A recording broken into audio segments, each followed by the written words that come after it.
I love a turkey.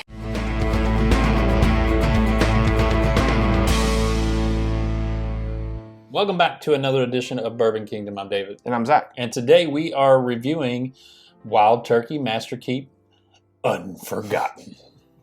Yeah. So for everybody who doesn't know, All right, I'm going to move this big monster out of the way now that we've at least said what we got to say. I mean, I don't get to comment on the color of the box, the olive color. I mean, it's olive. I do like the olive color. I don't know Yeah. why.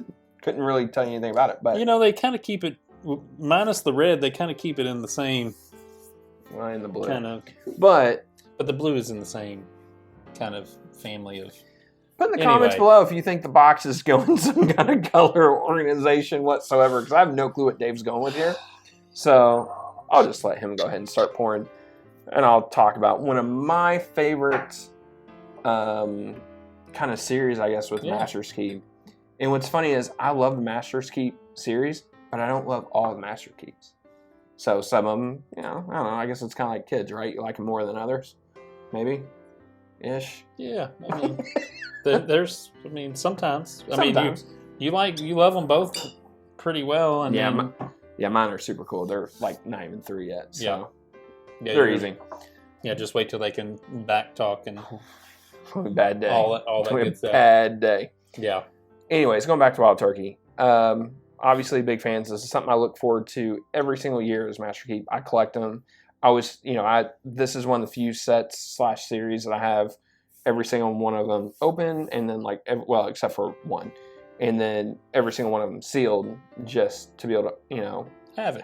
Yeah. So, anyways, the Unforgotten. This is actually paying tribute to I think it was Forgiven. Clint Eastwood. I don't know. I don't know. Not the movie. But that was, forever ago. There was a mistake where they were dumping bourbon, and then a barrel of rye got dumped into this, and it was a mistake. But Wild Turkey was like, oh, holy crud! The Russells, they loved it. So yeah, and then they did all of that marketing campaign. Maybe it was a marketing thing. I don't know, but I don't ever remember trying it. I don't know if I did back in the day, but people did really like it and appreciate it. And this is supposed to pay homage to that. Except this one has older stocks in it with 13-year-old bourbon. That is with. We had this bottle sideways the entire time. That's all right. Production a little low right now.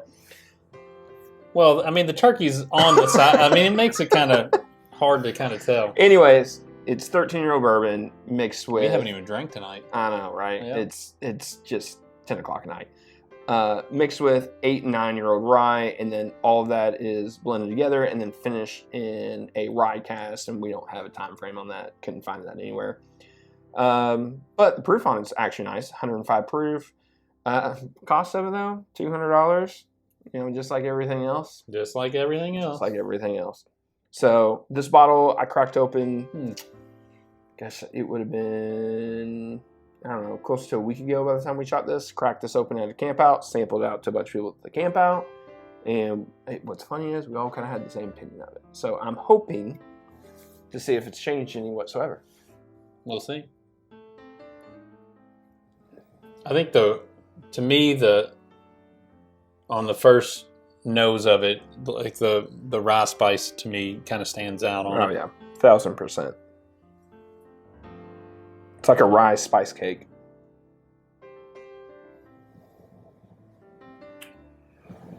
And honestly, I get a little bit of some citrusy kind of smell to it. I was going to say lemon. There's like a lemon candy mixed with like a cinnamon candy. But it's not like a super spice forward kind of cinnamon candy. It's like a sweeter cinnamon candy.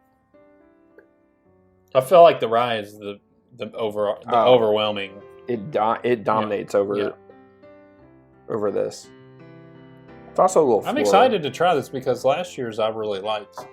Oh yeah, the one. Well, and I'm also somebody I'm also a big Wild Turkey rye fan, and the more I kind of talk to you guys, and when I say you guys, people who watch and drink all this stuff, it's kind of hit or miss. If people really like it, rare breed rye, I love it, and there's not a lot of people that love it how I kind of honestly assumed. There is a little bit of an ethanol note on there, on the nose.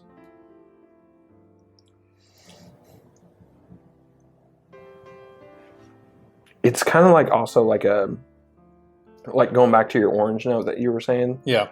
There's like a orange vanilla whipped cream kind of note on the nose too. It's almost like an icing note, which is really nice. It tastes a lot different than what it did the night before, or the night whenever we tried this. Tastes just like orange sherbet on the front of the palate. That's crazy. I don't get orange sherbet, but I actually kind of, I don't know if it's because my palate is sensitive to it, but I get a little honey on it. Mm-hmm. No, it's because everything you drink now is a honey. That's not true. That's not true. I only drink the one. I'm pretty sure he goes and looks for like beehives and just pours out. Yes. I mean, there's a lot of good things in there. There's like a little bit of like a cake note. There is spice on there. There is some good baking spice that coats in there really well. There is one note in there that I don't like. It's still there. There's a mint candy kind of note. I was gonna actually say I taste a little mint in there, and it just kind of throws me. Anytime I taste the mint, it just throws me to a Well, back in the day, much younger version of this guy over here had a bad experience drinking something with mint. Rumplemint. I had a bad experience. It was a bad experience, guys. Yeah. So I haven't really fully recovered from that. So every time I have anything with mint, you know what's crazy? I feel like the rye notes are so on the front and forward on the nose, but on the palate, they kind of go away until you get to the finish. And like you get a little bit of that spice, you get a little bit of baking spice on the finish, a little bit of like a dry pie crust on there. I'm underwhelmed by it. I feel like the finish lacks. And the one thing I liked about last year's is I thought the finish was really, really good. To me, like it doesn't taste at all the same, but the only thing that this thing has going for it more than the birthday bourbon is that... Oh, this is two different things than the birthday bourbon. No, the palate has a little more... I think that rye spice stays with you a little bit, and so you at least know you've been drinking something. The birthday bourbon is like you was drinking water. And we love you. Brown Foreman, Old Forester, we love you. But to me, this is, I don't know, it just kind of misses a bit. I don't think there's there's nothing that stands out about this to me.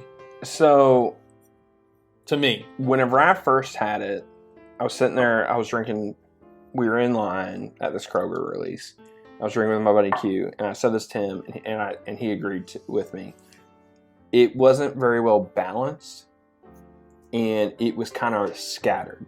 Like it didn't really have an order or a sequence to it. I can get with that. Q said it so much better than me. He's like, it doesn't really tell a story. Like, a good bourbon tells a story. And I was like, man, I wish I was smart like you and I could use that. Yeah. But I'm not smart like you. And I do think it's a little bit better now where it's not as much chaos with it, but there's still between the ethanol on the nose, the mint on the palate, and that's just a me thing. Like those two things are me, and which kind of throw me off whenever I like something. So that's definitely a me thing. But I still think this is not exactly balanced well. I think it's not as terrible as what I thought it was at first, but it's definitely not. I would say the most balanced thing in the world. Like where I think of like really well balanced stuff. I think of like the Heaven Hill 17 year. I think of the Barrel Batch 33.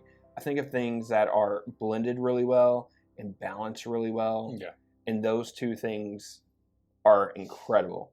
This, I feel like if it's blended or balanced a little bit better, it's probably a much better for what they're wanting. Because this is also supposed to be an off product kind of thing. Like this is not supposed to be like, you know, as is Master Keep, like they experiment with this and this stuff is supposed to be different. So it's obviously not going to hit for everybody. Yeah. But I don't think it's a complete miss, but I don't think this is something that I don't think if you're not a hardcore Wild Turkey Rye fan, this is going to be your palate. So yeah, I don't really enjoy it at all. I would definitely not even worry about picking it up. Yeah, I don't. It's kind of hard to tell somebody to go pick up this for $200 unless you're a really big fan of Wild Turkey Rye. I think if you're a big fan of Wild Turkey Rye, there's a lot in here that you'll like. Like I like Wild Turkey Rye a lot, so there are things I really do enjoy about this. But at the end of the day, or you're collecting the Master Keep, sure, as that a collector. So that too, and you would spend the money on it just because. It does have a good cork though. I still love the bottle. Yeah, the bottle. I think it's overall one of the best bottles. Yeah, I agree in all of bourbon, just because how they do the turkey, the cork, all totally that kind agree. of stuff. So, all right, tell us what you think. Tell us if you've had it. All that good stuff. Yeah. And until the next time, we'll see you. See you.